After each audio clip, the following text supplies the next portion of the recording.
Consenting, yes.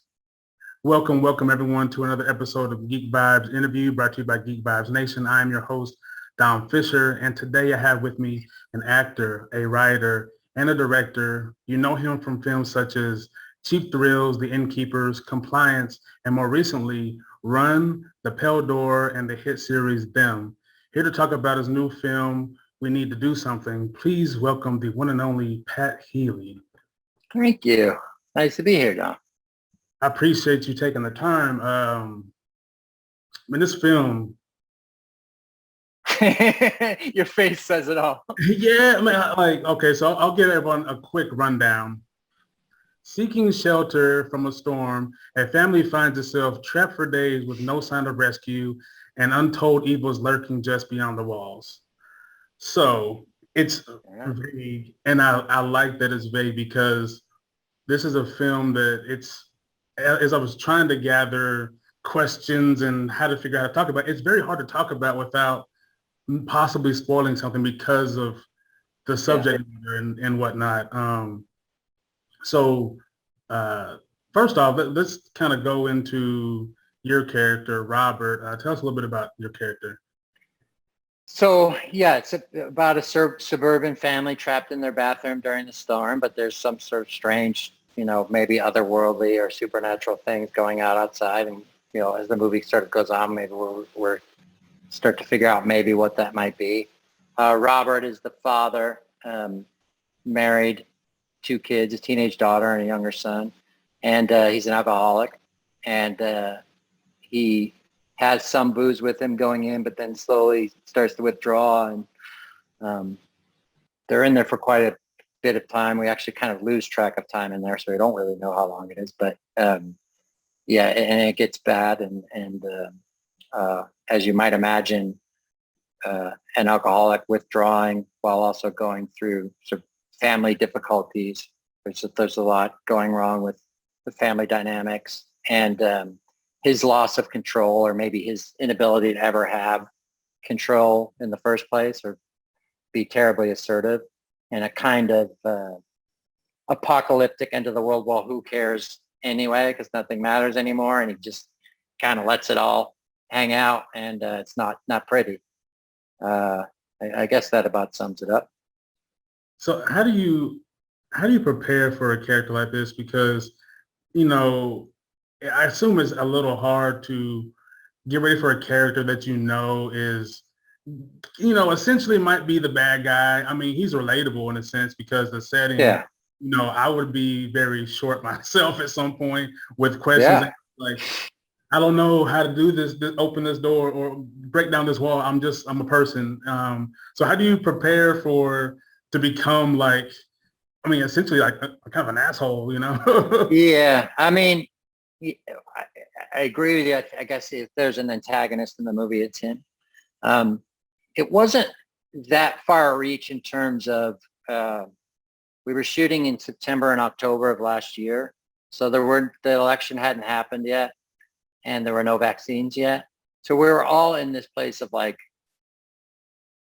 were all always able to say, I was always able to say, and I remember talking to Vanessa Shaw about this, everything's going to be okay at any point in life.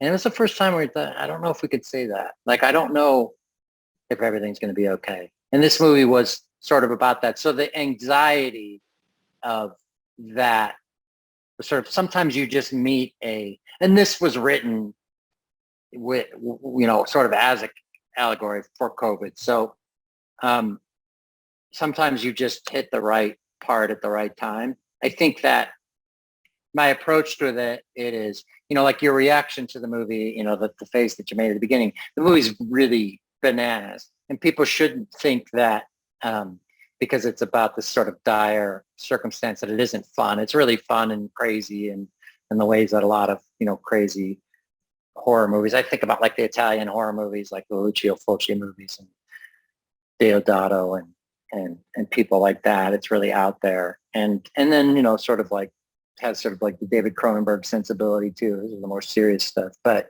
I think that the rage and the anger that I have is just something that fortunately or unfortunately for me, I've always had. And I've had many years of therapy to deal with it, but the best therapy is acting, because I can let all that stuff outside of myself in a safe environment where no one's going to get hurt and no one's going to, take it personally. And so I guess I connect to that. I always want to humanize whatever these, villains or marginal characters are. I think that's one of my interests. I think you talked about them earlier, and that was almost impossible, if not completely impossible to do. I suppose I connected with the rage about being jealous of other people being better looking or having better money or better jobs or better, nicer cars or better looking wives or houses and things like that. We all have some of that. The racial component of that was just explosive, and I didn't enjoy doing it, and I haven't enjoyed a lot of the feedback I've gotten from it, because people have taken it very personally, and some people don't know the difference between TV and real life, and that's a problem in and of itself. I don't think anybody enjoys getting angry or feeling hatred. I mean, I think it feels bad, but I think in this case, it's very cathartic. I mean, something like this or something like Cheap Thrills, like getting outside of yourself and knowing that no one's actually getting hurt in the process, and you're sort of free to let it all go is very cathartic for me. Okay. Yeah, it's funny you bring up them, because I was gonna say, like, your performance in this film is phenomenal. Like, you have this thing you do with your eye. You tell a lot of the story with your face. And there's a scene that, I won't spoil it because in the trailer, but with the mouthwash, and that image like stuck with me, is like this downward spiral starting to happen. And the same with like them, like you did so well that, like, I remember, like, me and Pat gonna fight, man. Like, I don't know. I'm sorry, Pat. Like, I know it's not you, but like, you did so well. Yeah, no, I get, you're much nicer about it than some people are. I mean, people straight up, I never got hate mail like that. I mean, it's disturbing, but Yeah, I mean, you didn't I write don't it. know. I mean, somebody has to portray these characters to tell a story, and I completely understand that. And yeah, I don't know why there's a weird, people can't dissociate fact from Yeah. Now reality. more than ever, right? The line between media and real life is so thin, and people get confused, especially online. They get really confused about what's real and what isn't. So how was it, not only shooting during like kind of the, I guess, middle of the pandemic, where we're kind of into, a possible end, but also this story and this film is so claustrophobic, and there's a heightened intensity. How is it shooting with like such a tight-knit cast and also in the confined space? It was great. I mean, you rarely get the luxury of rehearsal on movies. So we did a week of rehearsal. I think that was really smart that Sean Grady did that. And so we got to know each other really well. And, once we got into that room, there was, we were all comfortable with each other. I think, like I told you, that the anxiety about what was coming next certainly fueled all of us. And then we had a couple of positive tests. I think the first day we shot, after we finished, there were 2 positive tests. And so we had to shut down for another week and then start up a week later, long enough for everybody to get 3 negative tests or something like that.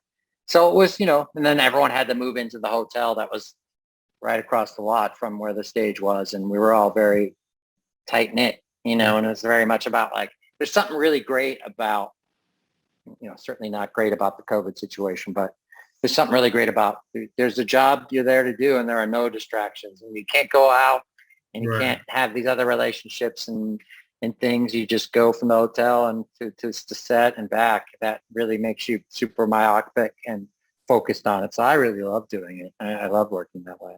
And it's a tight schedule, but there's a lot to do during that time.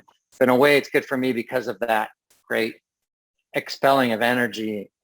I'm pretty burnt after the end of something like that. So it's better to do in like a concentrated month and try and stretch that out over 3 or 4 or 5 months. I mean, movie I'm working on now, I've been here for 4 months and I'll be here another month. And I can't imagine, keeping that up for that kind of thing up like for 5 months. I mean, whatever Leo DiCaprio is having to do here for 5 months is, I don't know. That's got to be pretty tough.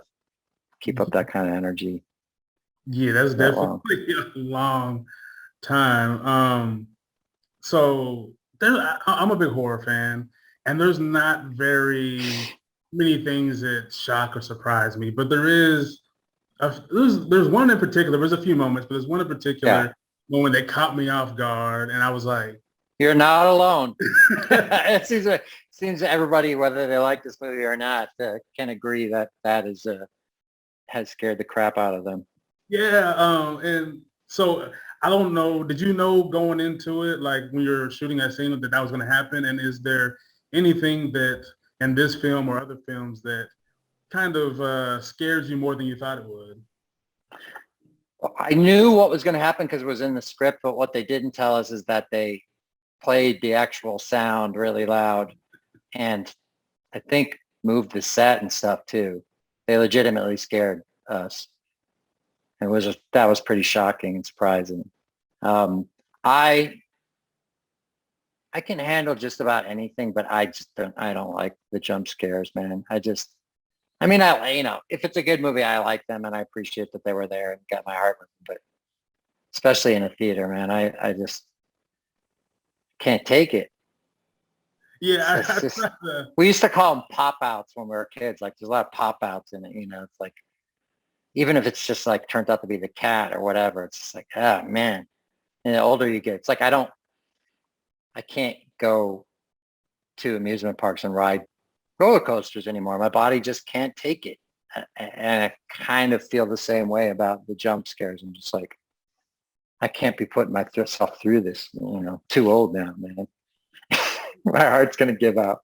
Yeah, I'm luckily enough that, I got to view this at home. So like no one's going to see me. I don't have to like, Yeah.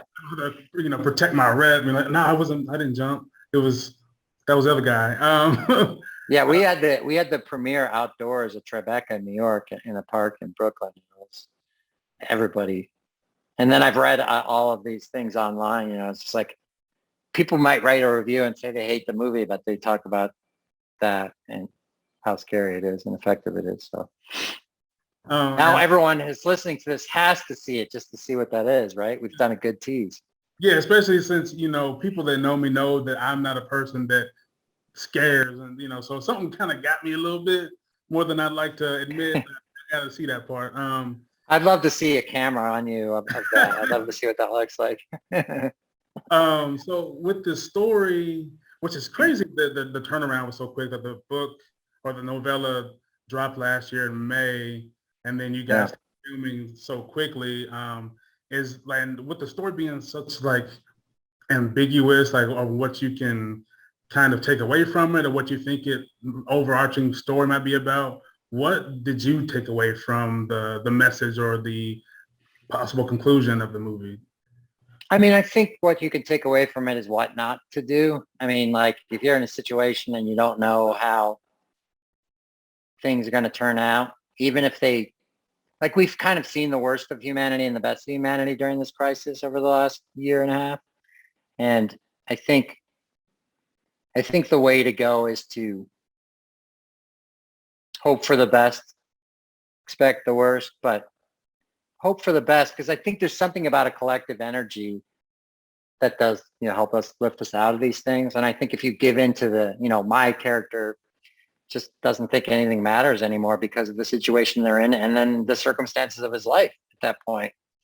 And then you put withdrawal from alcohol on top of that. And it's like, I couldn't go in that direction. I have to believe always that things are going to get better. And it's been my life experience, with the exception of that small window in that time during COVID, that things get bad, things are good, they get bad, they get better again, may take a while, and they are always better than they were before they got bad. So I hope that people see this and sort of see like a cautionary tale about how not to be and what way not to go. Maybe Sean and Max and some of the actors feel differently than I do, but I'm a Pollyanna-ish, cockeyed optimist, I think, ultimately deep down.